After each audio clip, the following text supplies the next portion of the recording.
सर्वांना praise Lord, ख्रिस्तामध्ये सलाम. पुन्हा एकदा प्रभूला धन्यवाद देतो, त्याची स्तुती करतो. लाईव्ह प्रेयरच्या माध्यमातून देवाच्या वचनाची सहभागिता आणि प्रभूपासूनचं शिक्षण. सगळ्यात महत्वाची गोष्ट, देवाच्या वचनाचं शिक्षण आम्हाला आवश्यक आहे. स्वर्गामध्ये जाण्यासाठी आवश्यक असणारी कसोटी हे पवित्र शास्त्र आहे आणि म्हणून त्याच्यापासूनचं शिक्षण घेणं फार गरजेचं आहे. त्याचप्रमाणे लाईव्ह प्रेयरच्या माध्यमातून तुमच्या प्रार्थना विनंत्या आमच्यापर्यंत पोहोचाव्यात आणि आम्ही तुमच्यासाठी प्रार्थना करावी अशी आमची अपेक्षा आहे. मनोज टेलर मिनिस्ट्री या चॅनलच्या माध्यमातून अनेक प्रार्थना विनंत्याची उत्तरं या दिवसामध्ये मिळत आहे. पुष्कळांच्या जीवनामध्ये फार मोठा बदल आणि आर्थिक स्थितीमध्ये बदल, त्यानंतर लेकरं नाही त्यांना लेकरं देते, कॅन्सर सारखे. त्यानंतर आणखीन एक व्यक्ती ज्याच्या संबंधानं मला ठाऊक आहे की तो व्यक्ती आला आणि त्याने मला भेटला आणि सांगितलं की मला HIV पॉझिटिव्ह आहे आणि सातत्यानं तो रडत होता की मला HIV झालेला आहे. परंतु परिवारातल्या लोकांनी पण मला बाजूला टाकलं, कामावून पण मला काढून टाकलं आणि अशा परिस्थितीमध्ये आता फक्त परमेश्वर हीच एक आशा आहे आणि मी फार दुरून या आशेनं तुमच्याकडे आलेलो आहे. आणि मग तो तरुण माझ्यासमोर बसला आणि तो रडला आणि म्हटलं, तुम्ही प्रार्थना करा, देव माझी रिपोर्ट्स बदलून टाकेल. लक्षात ठेवा, चमत्कारासाठी तुमच्या विश्वासाची नितांत गरज आहे. आणि मग मी कळवळ्याने त्याच्यासाठी प्रार्थना केली. मग पुन्हा तो आपल्या ठिकाणामध्ये आपल्या गावी तो निघून गेला आणि 1 महिन्यानं मला त्याचा कॉल आला आणि त्याने सांगितलं, पास्टर मी तुमच्याकडनं प्रार्थना करून गेलो. त्याने त्याचे रिपोर्ट्स पाठवले आणि पुन्हा चेकअप केलं तर अद्भुत रीतीनं परमेश्वराच्या महानतेविषयी मी तुम्हाला सांगत आहे, सर्व त्याचे रिपोर्ट्स बदलले आणि तो HIV पॉझिटिव्ह, त्याचा रिपोर्ट चेंज झाला आणि प्रभूने त्याला आरोग्य दिलं. म्हणून लवकरात लवकर 98 22 17 23 89 या नंबरवरती तुम्ही आपल्या प्रार्थना विनंत्या, त्याचप्रमाणे देवाचं राज्य वाढावं याच्यासाठी जर तुम्हाला काही पेरणी देवाच्या राज्यामध्ये करायची असेल तर 98 22 17 23 89 हा माझा गुगल पे, फोन पे नंबर आहे. याच्याद्वारे तुम्ही या मिनिस्ट्रीला हातभार लावू शकता. पुष्कळ लोक मिनिस्ट्रीसाठी उभे राहत आहेत आणि प्रभूचं राज्य वाढवण्यासाठी मदत करत आहे. देव त्यांना आशीर्वाद देव. आज एका विशिष्ट शिक्षणाकडं जगाला ज्याची गरज आहे, मंडळांना गरज आहे, परिवाराला ज्याची गरज आहे, त्या शिक्षणाकडे मी तुम्हाला घेऊन जाणार आहे. आम्ही खूप प्रार्थनाशील आहोत, नित्य चर्चला जाणारे लोक आहोत, शास्त्र वाचन आमचं दांडगं आहे, वेगवेगळ्या पुस्तकांचा अभ्यास आम्हाला आहे, चर्चमध्ये सगळ्या ऍक्टिव्हिटीमध्ये आम्ही भाग घेत आहोत. परंतु डोंगरावरचं प्रवचन जे शिष्यांना येशूनं दिलेली खास प्रकारची देणगी की एक खास प्रकारचा आशीर्वाद मी त्याला म्हणेन, त्याच्यामध्ये प्रभू येशू ख्रिस्त मत्त्याच्या शुभवर्तमानाच्या मला वाटते 5व्या अध्यायामध्ये आणि त्याच्या 7व्या वचनामध्ये त्याने असं म्हटलं की जे दयाळू ते धन्य, त्यांच्यावर दया करण्यात येईल. दयाळू या विषयी आज आम्ही पाहणार आहोत. दयाळूपण, मर्सीफुल नेचर. आणि देवासंबंधाने असं म्हटलं की आमचा देव, निर्गमाच्या पुस्तकाच्या 34 अध्याय 6 आणि 7 वचनामध्ये जर तुम्ही वाचाल तर तिथं असं लिहिलं की देवाचा स्वभाव सुद्धा दयाळू आहे आणि दया करणारे लोक देवाला आवडतात. परंतु आमच्यामध्ये सगळ्या चांगल्या गोष्टी आहेत. चर्चला जाणे, बाप्तिस्मा झालेला आहे, त्यानंतर शास्त्र वाचन आहे, प्रार्थनेमध्ये पण आम्ही कमी पडत नव्हतो. परंतु एक गोष्ट मात्र आमच्यामध्ये कमी आहे आणि ती म्हणजे दयाळूपणा. फार उपास तापास करू, सांगितलेल्या ठिकाणात एक सुद्धा मीटिंग आम्ही चुकवणार नाहीत, दूरदूरच्या मीटिंगला आम्ही जाऊ. परंतु ज्या स्वभावाची, दैवी स्वभावाची आम्हाला गरज आहे, हा दयाळूपणा हा दैवी स्वभाव. आता मुळामध्ये दयाळूपणा म्हणजे काय हे आम्हाला समजलं पाहिजे. काय दयाळूपणा म्हणजे नेमकं आणि तो माझ्यामध्ये कसा येणार आहे.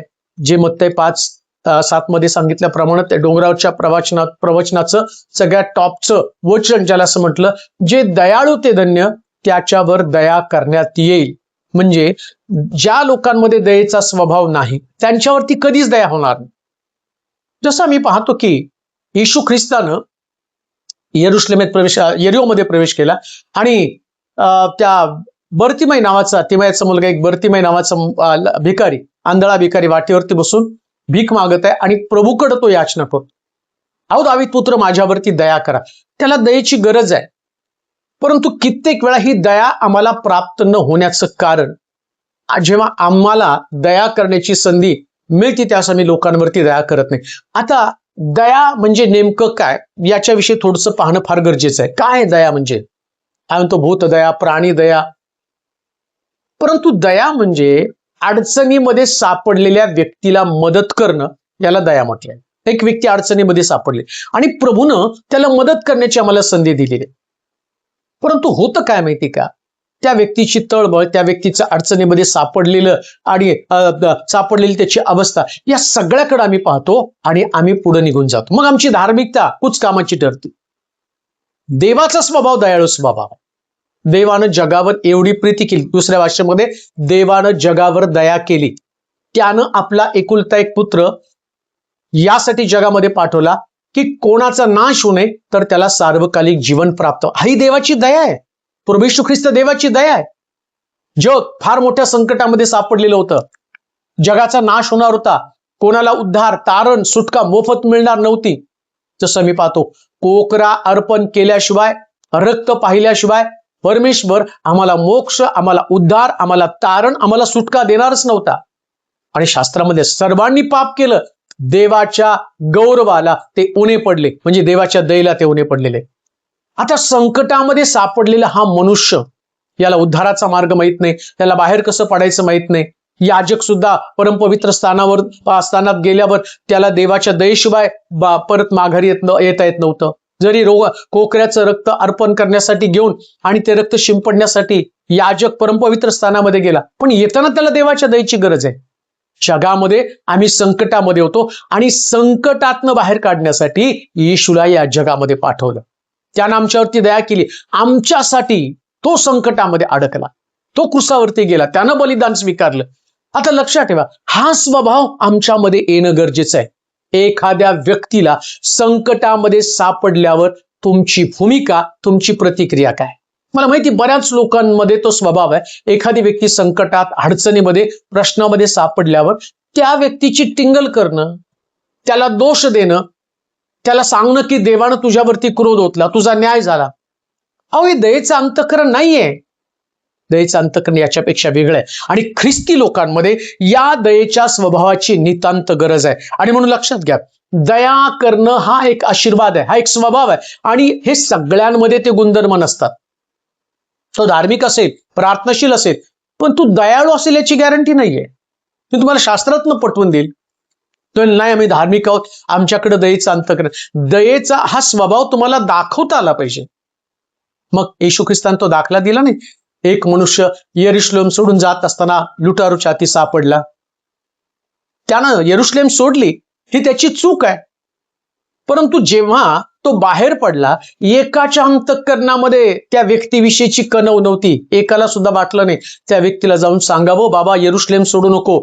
ज्याच्याकडे दया असते ना, तो व्यक्ती त्या व्यक्तीला समजावून सांगण्याचं काम करत असतो. जाऊ नको या मार्गातनं, जाऊ नको, ही वाट चुकीची वाट आहे.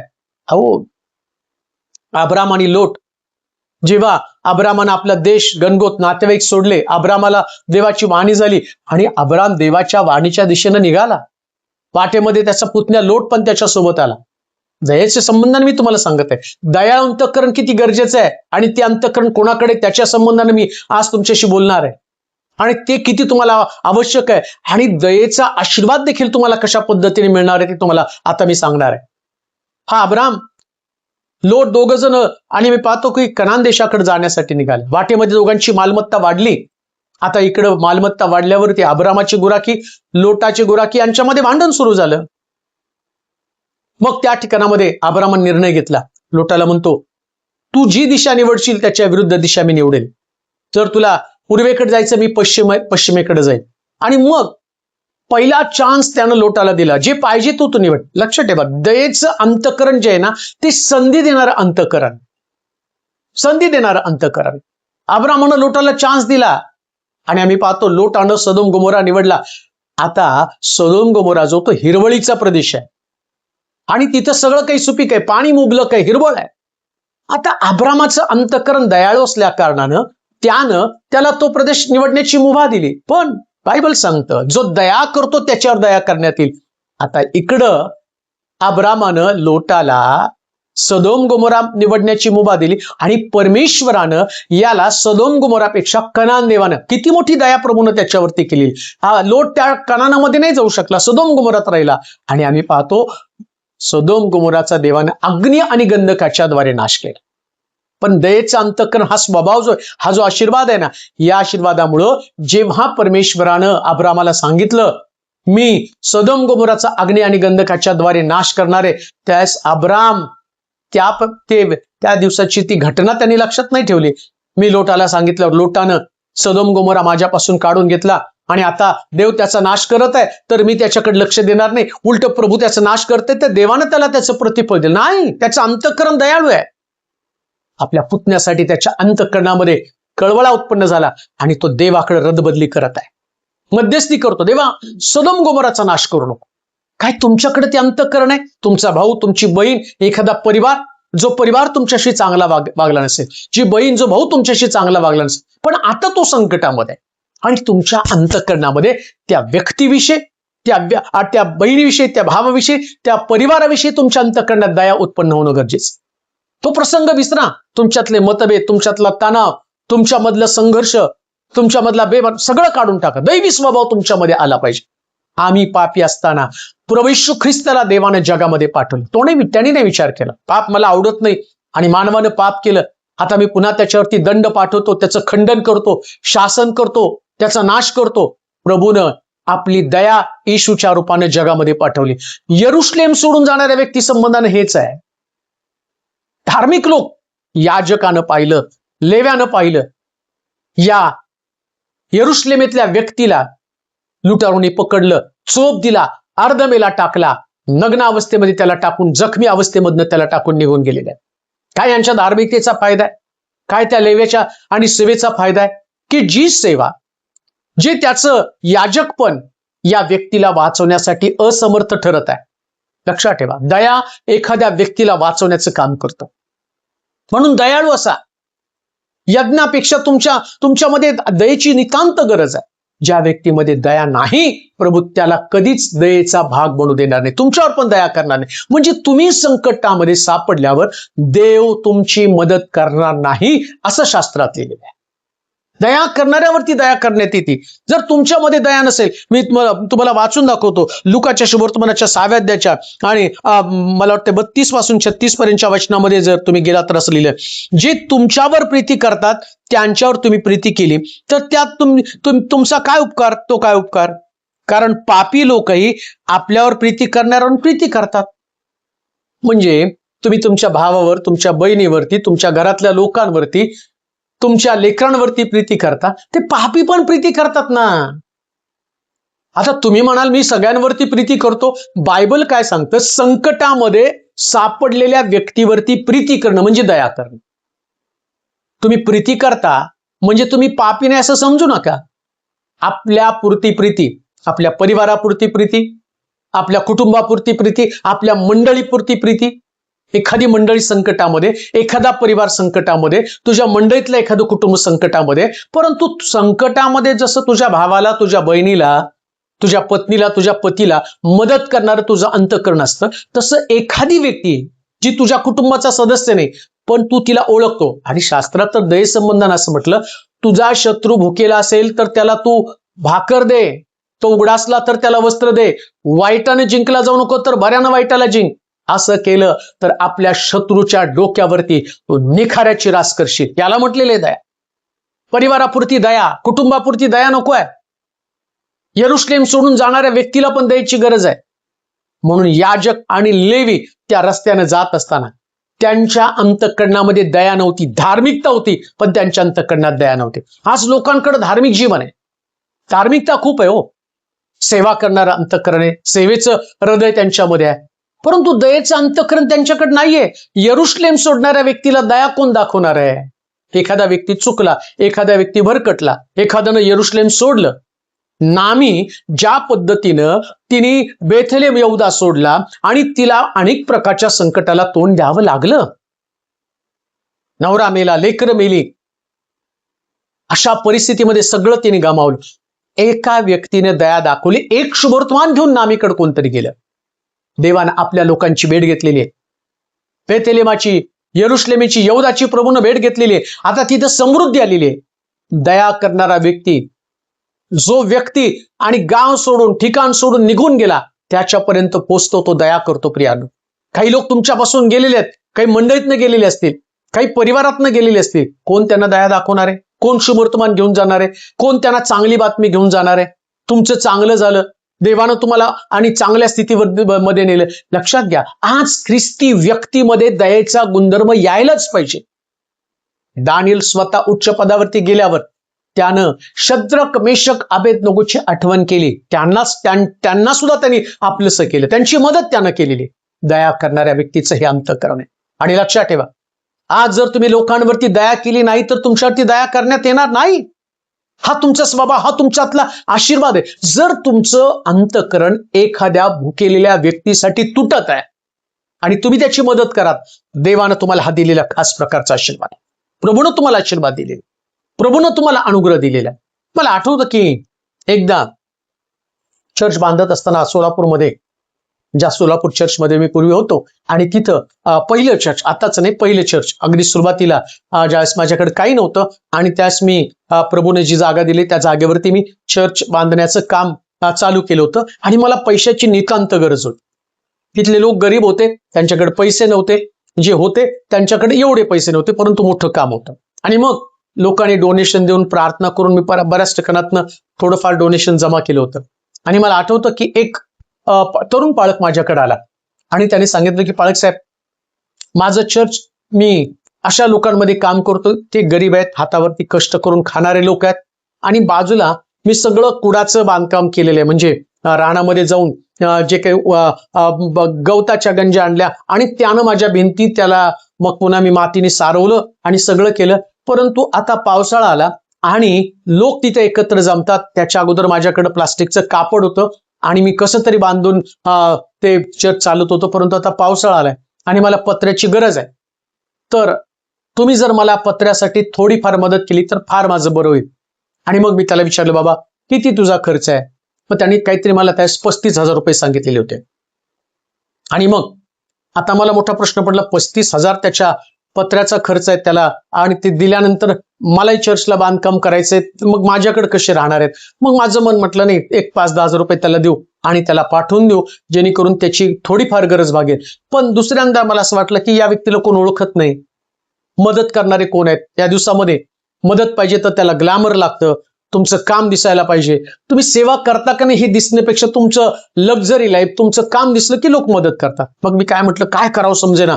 आता माझ्याकडे पण त्यावेळेस मला वाटते 35,000 तेवढेच माझ्याकडे होते. आणि मग मला मोठा प्रश्न पडला, हे जर दिलं तर 1-2-4 हजार रुपये इकडे तिकडे असतील, मग माझ्याकडे काहीच नसणार आहे, काय करावं काय?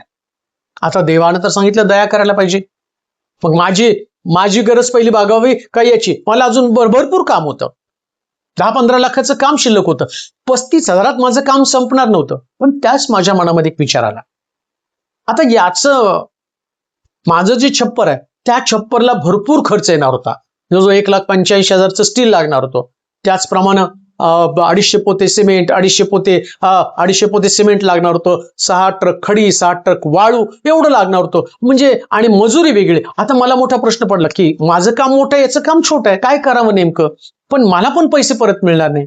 परंतु तेवढ्या देवानं माझ्या अंतःकरणामध्ये कृपा उत्पन्न केली. मी गेलो आणि कपाट उघडलं आणि त्यातले सगळे पैसे जे 35,000 होते ते काढले आणि त्या सेवकाच्या हातामध्ये ठेवले आणि म्हटलं, जा तुझे पत्रे तू टाक. आणि तो गेला. आणि तो जाताना मला फार बरं वाटलं की चला आता कुठल्या तरी चर्चला मी मदत करू शकलो, की त्यांना पत्रे टाकण्यासाठी मी मदत केली. आणि तो गेला. आणि गेल्यावर मी थोडा रिलॅक्स झालो. पण दुसऱ्यांदा माझ्या छातीमध्ये एकदम भीतीचं वातावरण निर्माण झालं. मी घाबरलो. आता पुढं काय? पैसे तर संपले. परंतु काय बायबल सांगतं, दया करा, तुमच्यावर दया करण्यात येईल. तुम्हाला देव संकटातनं बाहेर काढेल. तुम्ही दुसऱ्याच्या संकटामध्ये मदत कराल, देव तुमच्या संकटात तुम्हाला मदत करेल. आणि मी आता कोणाला सांगावं की बाबा पैसे सगळे संपलेले आणि निवांत बसलो, आता काय करायचं, पुढचं काम कसं चालू करायचं? आणि मग अशाच परिस्थितीमध्ये देवाजवळ प्रार्थना केली. त्यास मी नेहमी सगळ्या गोष्टीसाठी प्रार्थना करणं एक फार मोठं माझं हत्यार होतं. आणि आज 30 वर्ष मी तेच करत आलो की फक्त प्रार्थनेनं युद्ध जिंकायचं. तुम्ही प्रार्थना करा, देवाच्या अंतःकरणामध्ये दया उत्पन्न होईल. आणि मी देवा आता मला पुढं तू कसं चालवतो चालव. त्याच्यानंतर आणि असं प्रभूने अद्भुत चमत्कार केला. अमेरिकेमध्ये एक पाळक, आमची बहीण त्या ठिकाणामध्ये होते, आणि देवानं त्या पाळकाला जागं केलं आणि त्याला सांगितलं, इंडियामध्ये पास्टर तेलोरे त्यांना आणि बांधकामासाठी पैशाची गरज आहे आणि तू त्यांची मदत कर. तेवढ्या रात्री आणि 12-1 वाजता आमच्या बहिणीला त्यांनी फोन केला आणि सांगितलं, तुमचा भाऊ इंडियामध्ये, आणि देवाने मला ओझं दिलं की त्यांना 1,85,000चा चेक त्यांनी पाठवला. आणि मग एका व्यक्तीनं जवळजवळ 250 पोते सिमेंट, त्यानंतर जवळजवळ 7 ट्रक खडी, 7 ट्रक वाळू, तुम्ही दया करा, तुमच्यावरती दया करण्यात येईल, त्यांनी पाठवून दिलं. म्हणजे देव मदत करण्यासाठी तयार आहे, तत्पर आहे. तुमच्यासाठी चॅलेंज, एक आव्हान आहे, दयेचं अंतःकरण धारण करा. कठीण अंतःकरणानं जगू नका. जर तुम्ही दया करत नाही तर तुमच्यावर दया करण्यात येणार नाही. म्हणून दया करणारा स्वभाव, संकटामध्ये सापडलेल्या मनुष्याची मदत करणं म्हणजे दया करणं. यरुशलेम सोडून जाणाऱ्या व्यक्तीची दया याजकही करू शकला नाही आणि लेवी पण करू शकला नाही. पण बायबल काय सांगतं, एक शमरोनी त्या वाटेने चाललेला होता. आता इथं ज्यास तुम्ही लुकाचं शुभवर्तमान 6वा अध्याय आणि त्याच्या 32 वचनामध्ये मी तुम्हाला वाचून दाखवतो, जी तुमच्यावर प्रीती करतात त्यांच्यावर तुम्ही प्रीती केली तर त्यात तुमचा उपकार तो काय? कारण पापी लोकही आपल्यावर प्रीती करणाऱ्यावर प्रीती करतात. जे तुमचं बरं करतात, तुम्ही त्याचं बरं केलं तर त्यात तो तुमचा उपकार काय? पापी लोकही तसंच करतात. ज्यांच्यापासून परत मिळण्याची आशा आहे त्यांना तुम्ही उसनं दिलं तर त्यात तुमचा उपकार काय? जितके दिले तितके परत मिळण्याच्या आशेनं पापी लोकांना उसने देतात. तुम्ही तर आपल्या वैऱ्यावर प्रीती करा, त्यांचे बरे करा, निराश न होता उसने द्या, म्हणजे तुमचे प्रतिफळ मोठे होईल व तुम्ही परात्पराचे पुत्र व्हाल. कारण तो कृतज्ञ व दुर्जन यांच्यावर उपकार करणार आहे. जसा तुमचा पिता दयाळू तसं तुम्ही दयाळू. जिथून तुम्हाला परत मिळणार नाही तिथं द्या. ज्या व्यक्तीला तुम्ही दिल्यावर तो तुमची परतफेड करणार आहे, तो तुमची मदत करणार आहे. अहो, त्याला दिलं तर तुम्हाला काय प्रतिफळ मिळणार आहे?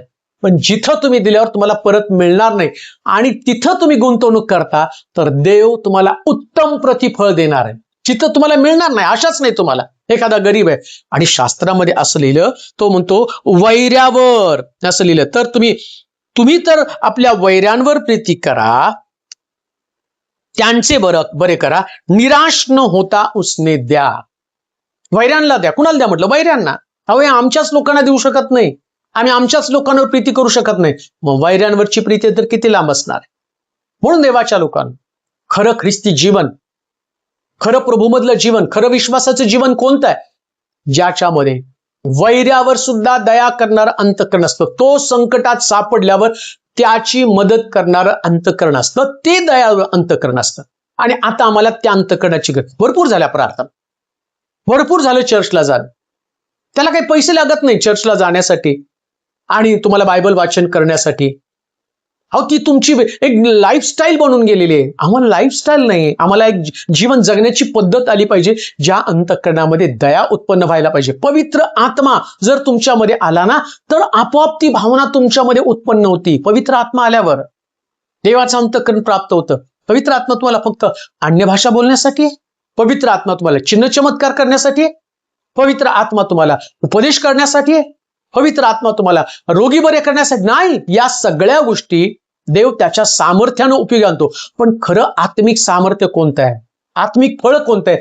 ज्याच्यामध्ये दयाळू अंतःकरण असतं, ते आत्मिक सामर्थ्य आहे. एक वचन, आता त्या यरुशलेम सोडणाऱ्या मनुष्याला लुटारूनी चोप दिला आणि चांगला शमरुणी, या शमरुणा संबंधाने, आता पहा तुम्ही यहुदी आम्ही शमरुणी, जसं याकोबाच्या विहिरीवरती शमरुणी श्रीमंती, यहुद्यांनी शमरुण्याशी संबंध ठेवायला नाही पाहिजे. आता एक यहुदी यरुशलेम सोडून गेला तर कुठलाच यहुदी त्याला वाचवायला आला नाही, पण शमरुणी वाचवायला आला. हो, आता इकडं म्हटलंय चांगल्यावर प्रीती करणारा, जो तुमची परतफेड करणार आहे त्याच्यावर तुम्ही प्रीती करता, त्याला उसनं तुम्ही देता. तो पापी लोक पण तसंच करतात ना.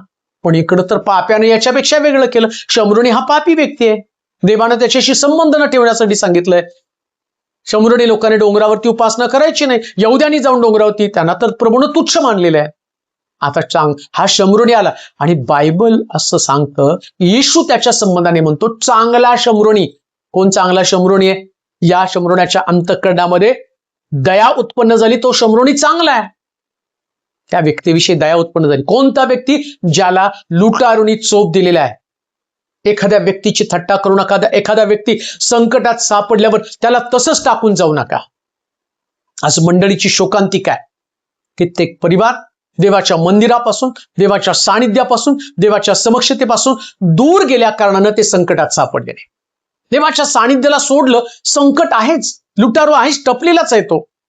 अवयवाच्या दाराच्या भोवती ज्यानं डेरा मांडून बसलेला तो सैतान, तुम्हाला वाटत नाही का प्रत्येकाच्या कुटुंबाच्या बाहेर तो बसलेला आहे? एकदा यांनी बाहेर यावं, देवाच्या संगतीपासून, देवाच्या सानिध्यापासून, आराधनेपासून, मंदिरापासून यानं बाहेर यावं. याच्यावरती हल्ला करून सगळं उद्ध्वस्त करून टाकतो. त्याची शांती, त्याचं आरोग्य, त्याची संपत्ती, त्याचा आनंद, त्याचं कुटुंब, त्याचं ऐश्वर, एकदा देवाचं सानिध्य सोडलं की सगळं उद्ध्वस्त होऊन जातं. मग त्याला दयेची गरज आहे. मग कोण दया करणार आहे? शमरोणी व्यक्तीने दया केली. आज कोण तो चांगला शमरोणी बनणार आहे? की ज्याच्या अंतःकरणामध्ये दया, आणि तो जातो आणि हरवलेल्या कुटुंबाकडे, हरवलेल्या व्यक्तीकडं, हरवलेल्या सेवेकडे तो जातो आणि एका सेवकाला त्याची सेवा पण समजावून सांगतो. कधी कधी सेवक पण हरवून जातात, वाट भरकटून जातात, आणि त्याला पण समजावून सांगणारं कोणी असलं पाहिजे. तर असं कसं असतंय? असंच आहे. योना वाट चुकला, निनिवेला जाण्याच्या ऐवजी तार्शिशला गेला. तार्शिशमध्ये त्या जहाजामध्ये जाऊन बसला. किती मोठं संकट त्याच्यावरती आलं, परंतु तरी सुद्धा देवानं मासा पाठवला आणि माशाच्या द्वारे योनाला परत निनिवेमध्ये आणून टाकलं. असे मासे हे दयाळू मासे आहेत, ज्यानं योनाला 3 दिवस 3 रात्र आपल्या पोटामध्ये ठेवलं. हे माशाचं अंतःकरण दयेनं भरलेलं अंतःकरण. त्यांनी त्याला खाल्लं नाही, उद्ध्वस्त केलं नाही, नाश केला नाही त्याचा. त्याने त्याला आणलं आणि पुन्हा एकदा आम्ही पाहतो निनिवेमध्ये टाकलं. असे जे सेवक वाट चुकून गेलेले आहेत. प्रत्येक व्यक्ती चुकणार आहे. कधी कधी सेवक पण चुकतात. जसं आम्ही पाहतो की शमशोन चुकला, प्रभूचा अभिषिक्त तोही चुकला, परंतु तरी सुद्धा आम्ही पाहतो देवाने त्याला पुन्हा उभं केलं. हे प्रभूचं दयाळू अंतःकरण आहे. आणि म्हणून लक्षात ठेवा, जी दया करतात त्यांच्यावरती दया करण्यात येईल. आम्हाला या दिवसामध्ये दयाळू अंतःकरणाची गरज आहे. माशाच्या अंतःकरणामध्ये दया होती. अजून मी तुम्हाला सांगतो, जसं पेत्राला येशूनं सांगितलं, जा नदीमध्ये गळ टाक, समुद्रात गळ टाक, त्या माशाच्या पोटामध्ये तुला 2 नाणी सापडतील, एक कैसराला, एक देवाचं देवाला दे. कोणतं दयाळू अंतःकरण? जेव्हा एखादा पेत्र गळ टाकतो आणि त्या गळामध्ये मासा लागतो आणि माशाच्या पोटातनं नाणी निघतात, तो मासा दयाळू. आज बऱ्याच माशांच्या पोटात नाणी आहेत, सेवकांनी गळ टाकले, पण मासे त्यांच्या दया नसल्या कारणानं त्यांच्या अंतःकरणातनं नाणी निघत नाही. पुष्कळांच्या हातातनं पैसा मिनिस्ट्रीला सुटत नाही. पुष्कळांच्या हातामध्ये आणि देवानं दिलेली बरकत त्यातनं आणि देवाच्या राज्यामध्ये पेरण्याची त्यांची कुवत नाही, कारण त्यांच्याकडे दया नाही. मिशनऱ्यांकडे मी पाहतो, आम्हाला वाटतं परदेशी मिशनऱ्यांनी आमची मदत केली पाहिजे, फॉरेनर्सने आमची मदत केली पाहिजे. तुम्हाला माहिती का, मला आठवतं की एकदा मी एक स्टोरी, एक मिशन या भारतामध्ये चालू केलेलं होतं की ते अनेक लोकांना, अनेक सेवक या ठिकाणामध्ये काम करतात, त्या सेवकांना सपोर्ट करणारे लोक परदेशामध्ये होते आणि त्यांनी पुष्कळ सेवक त्या ठिकाणच्या लोकांना जमा केले. त्यात एक 90 वर्षाची वृद्ध स्त्री, आणि ती वृद्ध स्त्री भारतामधल्या मिशनऱ्यांना, जे भारतामध्ये सेवा करणारे, माहित नाही मला किती लोक भारतात सेवा करतात, कारण मी अनेक लोकांच्या बरोबर फिरलोय 30 वर्ष, त्याच्यामध्ये कळतं सेवा कमी आणि उठाठेवा जास्त केल्या जातात. परंतु ते तिकडून मदत करताना त्यांनी एक 90 वर्षाची आजी, आणि ती काय करायची तर घरोघरी जाऊन दूध, जे त्या ठिकाणचे लोक आहेत, जे दुकानामध्ये जाऊन दूध आणू शकत नाही, तर त्यांना दूध पोचवण्याचं काम ती करायची. 90 वर्षाची आजी. आणि त्यातनं एक 3-4 मिशनऱ्यांना ती सपोर्ट करायची. त्या मिशनऱ्या म्हणजे त्या परदेशामध्ये मिशनर होते, त्यांच्याकडे ते पैसे द्यायचे, ते भारतीय मिशनऱ्यांना म्हणजे भारतामध्ये सेवा करणाऱ्या सेवकांना ते पैसे पोचवायचे. आता एकदा इतका बर्फ पडला आणि बर्फ पडल्यानंतर त्या आजीला बाहेर जाता आलं नाही. आता तिला मोठा प्रश्न पडला की काही मिशनरी, जर मी त्यांना इथून ते आता 2-3 महिने त्यांना ते पैसे दिले नाही, तर मी बाहेर नाही पडले, तर त्यांचं कसं घर चालेल, कसं कुटुंब चालेल. आता त्या आजीचं डोकं चालायला तयार नाही. 90 वर्षाची आजी, तिने दवाखान्यामध्ये गेली आणि तिथल्या डॉक्टरला सांगितलं की माझं ब्लड मला डोनेट करायचं, त्याच्या मोबदल्यामध्ये मला पैसे द्या. आणि कारण काय, तर भारतामध्ये मिशन वर्क करणारे, सुवार्ता प्रसार करणारे जे लोक आहेत, त्यांचं कुटुंब चालव. याला दयेचं अंतःकरण म्हटलं. तिने आपलं ब्लड विकलं का, तर तिला ते पैसे जमा करता आले नाही.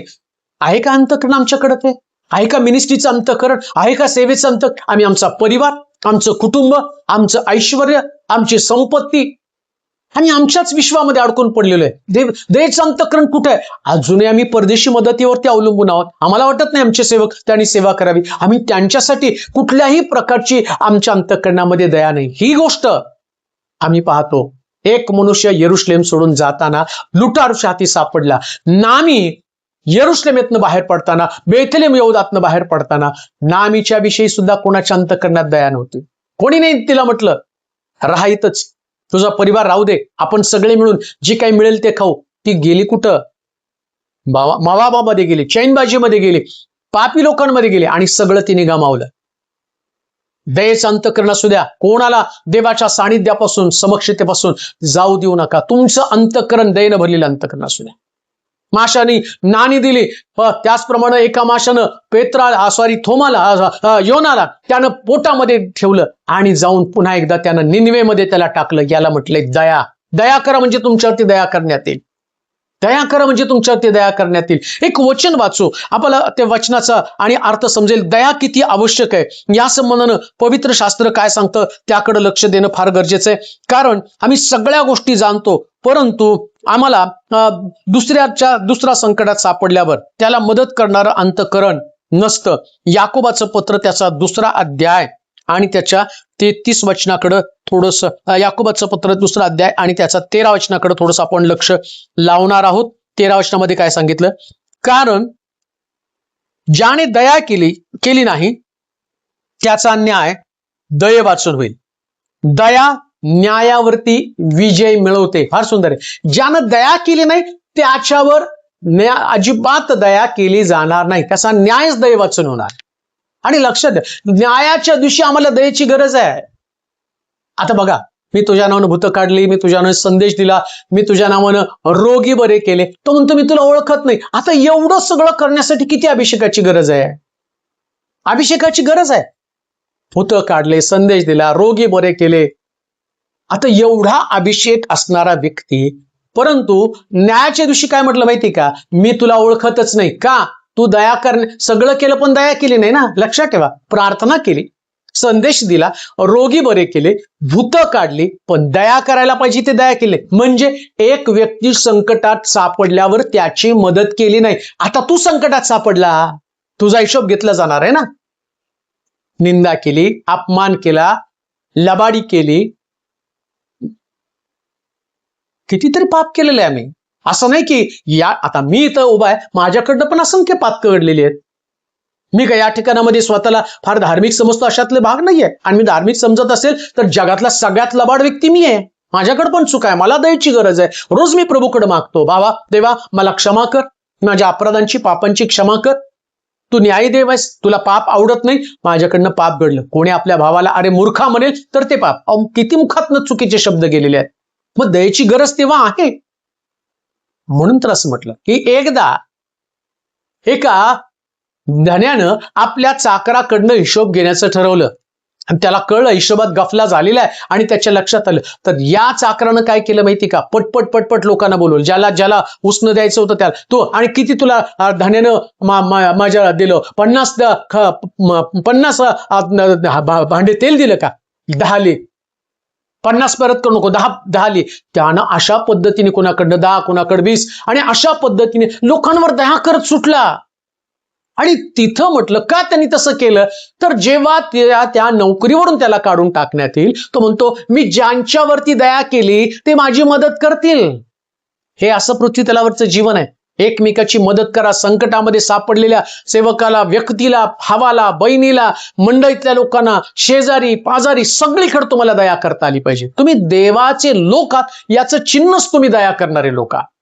कठोर अंतःकरण, स्वार्थी अंतःकरण याचा परमेश्वर खंडन करतो. म्हणून त्या ठिकाणामध्ये म्हटलं लेवी गेला, याजक गेला, पण एकाच्या अंतःकरणामध्ये त्या व्यक्तीविषयी दया नव्हती. आज तुम्हाला तुमच्या अंतःकरणाची पारख करणं गरजेचं आहे. शास्त्र सांगतं जो दया करणार नाही न्यायाच्या दिवशी त्याचा न्याय दये वाचूनच होणार आहे. लक्षात घ्या, दये वाचून. म्हणून जगामध्ये तुम्ही जोपर्यंत जिवंत आहात अंतिम क्षणापर्यंत एकमेकाची मदत करण्याचं कधीच बंद करू नका.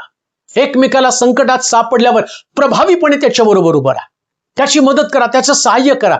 म्हणून आम्ही पाहतो शास्त्रामध्ये लिहिलं, जर दया करत नाही तर न्यायाच्या दिवशी सुद्धा तुमच्यावरती कुठल्या प्रकारची दया केली जाणार नाही. देव तुम्हाला दंड देणार आहे. अगदी तुम्ही केलेल्या प्रत्येक पापाचं शासन, प्रत्येक पापाची शिक्षा, अगदी शब्दाची शिक्षा, कृतीची शिक्षा, सगळ्याची शिक्षा तुम्हाला भोगावी लागणार आहे. म्हणून पवित्र शास्त्र काय सांगतं? दया करणारा स्वभाव तुमच्याकडे असणं फार गरजेचं आहे. आणि म्हणून होशेच्या ग्रंथाच्या 6व्या अध्यायाच्या आणि 6व्या वचनामध्ये असं म्हटलेलं आहे की मी तो दयेचा भुकेला आहे, तो यज्ञाचा नाही. प्रार्थना तुमचा यज्ञ आहे, त्यानंतर चर्चला जाणं ही तुमचं यज्ञ आहे, उपवास देखील तुमचा यज्ञ आहे. परंतु दया, देवाला प्रार्थना किंवा तुमचा उपवास, तुमचं चर्चला जाणं नको, तर एकमेकाची मदत करणं, संकटामध्ये सापडलेल्या व्यक्तीची मदत करणं म्हणजे दया करणं. मग काय देवाची अपेक्षा तुमच्याकडे आहे? तो थोडी विचारणार आहे न्यायाच्या दिवशी तू किती रविवार चर्चला गेला आणि तू किती प्रार्थना केली, तू किती शास्त्र वाचन केलं, किंवा मी किती संदेश दिला, किती भूतं काढली, याच्यावर माझा हिशोब असणार. किती दया केली, किती लोकांची मदत केली, किती लोकांना संकटातनं बाहेर काढलं. म्हणून देवाचे प्रिय लोक, खरा ख्रिस्ती व्यक्ती ओळखण्याचं माध्यम काय? तर जसा देव दयाळू आहे तसं तुम्ही दयाळू असा.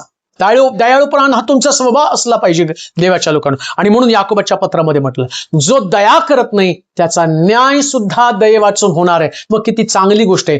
पृथ्वी तलावरचं आमचं आयुष्य जगताना आम्ही प्रभूजवळ ही प्रार्थना केली पाहिजे, देवा माझं अंतःकरण दयेनं भर, माझं अंतःकरण कृपेनं भर. देवा तुमच्या अंतःकरणामध्ये त्याची पवित्र आत्म्याच्या द्वारे असणारी दया उत्पन्न करो. आपण प्रार्थना करू. सर्वशक्तिमान जिवंत देवा, आभार मानतो, तुझी स्तुती करतो, तुझ्या पवित्र नामाला धन्यवाद देतो.